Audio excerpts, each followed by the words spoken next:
नमस्कार, good morning all of you.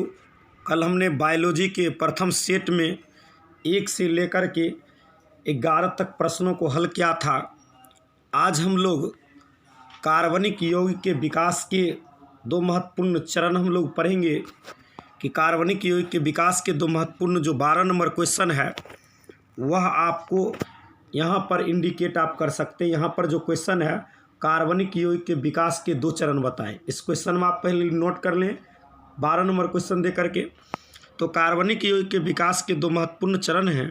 पहला चरण है समजात अंग, जैसे सभी चतुष्पादों के अग्रपाद जिसकी आधारीय बनावट एवं उद्गम एक समान होते हैं। पहली ये पॉइंट है। दूसरी, सम विस्तृत अंग जैसे तितली हुआ, चमगादड़ हुए, पक्षी के पंख हुए, जिनके कार्य तो एक हैं परंतु संरचना और उद्गम भिन्न है। तो ये कार्बनिक यौगिक के विकास के आपके 2 महत्वपूर्ण कार्य हैं। अगले प्रश्न जो बहुत ही इम्पोर्टेंट में महा इम्पोर्टेंट अगर प्रश्न कहा जाए तो बहुत ही उपयोगी प्रश्न आपको यहाँ पर है। ये टेस्ट ट्यूब बेबी को क्वेश्चन तो किसी भी स्थिति में आप निश्चित तौर पर याद कर लें। बहुत इंपॉर्टेंट क्वेश्चन है टेस्ट ट्यूब बेबी वाला क्वेश्चन। क्वेश्चन क्या है समझें। प्रश्न पूछेगा, परीक्षा में बार बार पूछा जाता है, ये प्रश्न निश्चित पूछेंगे ही कि टेस्ट ट्यूब बेबी किससे कार्यक्रम क्या है। तो देखिए, पात्रे निषेचन के बाद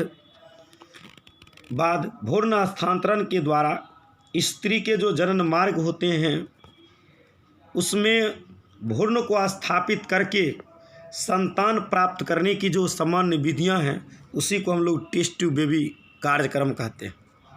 और अगली जो क्वेश्चन यहाँ पर दिखाई देते हैं, कोलेस्ट्रॉम क्या है कि शिशु जन्म के बाद मादा के स्तनों से निकलने वाला जो प्रथम दूध होता है उसी को हम लोग कोलेस्ट्रॉम कहते हैं।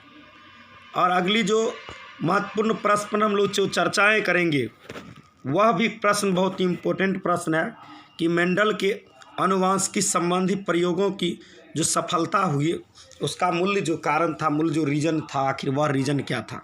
देखिए, मेंडल आनुवांशिकी प्रयोग के लिए मटर के पौधे का मूल रूप से उपयोग किया था। इसमें कई लक्षण पाए गए, आपको हम फेयर कॉपी में भी लिखाए थे 9 महत्वपूर्ण लक्षण, लेकिन यहाँ पर 4 लक्षणों को जाने। पहला, मटर के पौधे में विपरीत गुणों के कई जोड़े जो होते हैं वह पाए जाते हैं। और दूसरा कारण है कि इसके जीवन चक्र कुछ ही महीनों का होता है, जिसके कारण संततित के गुणों को अध्ययन कम समय में आसानी से कर लिया जाता है। तीसरा मूल कारण है उमंग तथा जैंग की स्थिति कृत्रिम परपरागण के लिए अनुकूलित होती है। और चौथे पॉइंट का बात अगर करते हैं तो अध्ययन के लिए चयनित गुण संयोग से अलग अलग गुणसूत्रों पर अवस्थित थे, जिसके कारण आनुवांशिक गुणों के परिणाम में कोई व्यवधान नहीं हो सका।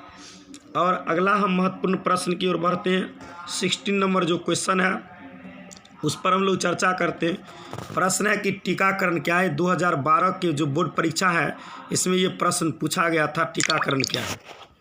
तो देखिए, टीकाकरण में रोगाणुओं के अथवा असक्रिय कमजोर रोगाणुओं के प्रतिजनिक प्रोटीन तैयार कर उसे शरीर में प्रवेश कराया जाता है, जिसके फलस्वरूप जो स्वस्थ व्यक्ति में प्राथमिक प्रतिरक्षी प्रतिवेदन बी एवं टी लिम्फोसाइट उत्पन्न हो जाता है। टीका युक्त व्यक्ति जब उसी रोगाणु से संक्रमित होता है तो उपस्थित याददाश्त टी या बी कोशिकाएं प्रतिजन को तेजी से पहचान कर नष्ट कर देता है और उस व्यक्ति को वह बीमारी, वह रोग जो होते हैं वह नहीं हो पाते। अगले महत्वपूर्ण प्रश्न पर अगर हम लोग विचार करते हैं, जो अगली प्रश्न है उसको हम लोग समझने का कोशिश करते हैं। तो अगली जो महत्वपूर्ण प्रश्न है 17 नंबर, उसके बारे में हम लोग कल के वीडियो में जानेंगे। तब तक के लिए बहुत बहुत धन्यवाद। मैं लेखक कमलेश आनंद उपाध्याय हरियोध केशव चंद्र शेखावत डायरेक्ट संविधा वेलफेयर सोसाइटी के माध्यम से संविधा कोचिंग सेंटर से बायोलॉजी का बोर्ड मॉडल जो बोर्ड में आने वाले क्वेश्चन है उसी क्वेश्चन पर हम लोग आज बातचीत कर रहे हैं। और आपको YouTube channel chemistry lab Kanti को सब्सक्राइब करें और इस वीडियो को अधिक से अधिक वायरल कर अपने दोस्तों मित्रों के तमाम व्हाट्सएप फेसबुक ग्रुप पर डालें। बहुत बहुत धन्यवाद।